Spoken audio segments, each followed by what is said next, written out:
আয়াতের শেষে কি আছে? তা'মুরুনা বিল মা'রুফ ওয়া তানহাউনা আনিল মুনকার। ভালো কাজের আদেশ, খারাপ কাজের নিষেধ। এবার একটু ব্রেন হাজির করে শুনবেন।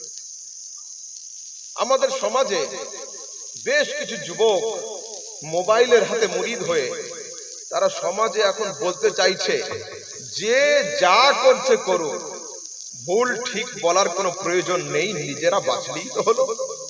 আচ্ছা, তিনতলা পানির জাহাজ, তিনতলা জাহাজ পানিতে ভাসছে, লম্বা সফর, 4 দিন 4 রাত থাকতে হবে পানির উপরে। একদম উপর তলাতে আছি আমি, মৌলানা নজরুল সাহেব, মাস্তান সাহেব, ইনি আরো 2-4টে তোমাদের মতো যুবক উপর তলাতে। মাঝখান তলাতে বেশ কিছু ছেলে আছে যাদের দাবি হলো এই যে যা করে করুক, আমরা ভালোতেও বলবো না আর খারাপের বিরুদ্ধে আন্দোলনও করব না।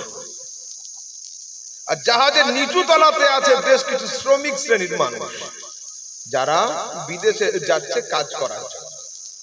জাহাজে 4 রাত 4 দিন থাকতে হবে, রান্নাও লাগবে, ওযুও লাগবে, গোসলও লাগবে, খাওয়াও লাগবে। তো ওদের কাছে বালতিও ছিল, দড়িও ছিল। বালতিতে দড়ি বেঁধে পানিতে ফেলতো, পানি তুলতো, রান্না হতো, গোসল হতো, থালা ধোয়া সবকিছু। তো চলন্ত জাহাজ পানি তোলায় কষ্টকর। তো ওদের যে হেড মিস্ত্রি ছিল ও বলছে, আরে এত কষ্ট না করে আমাদের কাছে শ্রেণীও আছে, হাতুড়িও আছে, জাহাজের তলায় একটা ছোট ফুটো করে নাও, তাহলে পানি সহজে পাওয়া যাবে, বালতিও লাগবে না, দড়িও লাগবে না। হেড মিস্ত্রির হুকুম কোন লেবার মানবে না? সঙ্গে সঙ্গে ব্যাগ থেকে গিয়ে শ্রেণী হাতুড়ি নিয়ে ঠক ঠক শুরু করে দিয়েছে। আমি মাওলানা নজরুল মাস্টারকে পাঠিয়ে দিয়েছি, যাও তুমি গিয়ে ইনকিলাব জিন্দাবাদ শুরু করো। তারপর আসছি আমরা ইনকিলাব জিন্দাবাদ করছি, যে যা হবে হোক, জাহাজ ফুটো হতে দেব না। এরা মাঝখান তলাতে শুয়ে শুয়ে ইউটিউব আর ফেসবুক, ফ্রি ফায়ার আর পাবজিতে ছিল ব্যস্ত।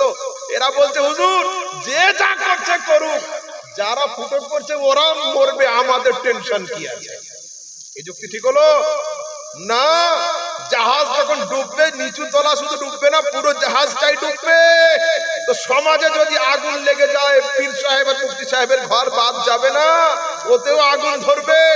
যদি মুরিদ অনেক থাকে, পানি ঢালার লোক বেশি থাকে, তো পুরাপুরি আগুন না লাগলেও ছাই, ধোঁয়া, কাদা কিন্তু অবশ্যই লাগবে। এই সমাজে যদি আপনার বাড়ির কেউ খারাপ কিছু করে, আমি না বলি, আর আমার খারাপিতে আপনি না বলেন, তাহলে এই সমাজ আস্তে আস্তে অন্ধকারাচ্ছন্ন হয়ে যাবে। এই সমাজে আলো বলে কিছু থাকবে না। সেই জন্য ভালো কাজের আদেশে যুক্ত হতে হবে, খারাপ কাজের নিষেধে যুক্ত হবে, তবে এই সমাজ আলোময় হয়ে থাকবে। অন্যথায় অন্ধকার আচ্ছন্ন হয়ে যাবে, অন্ধকার আচ্ছন্ন।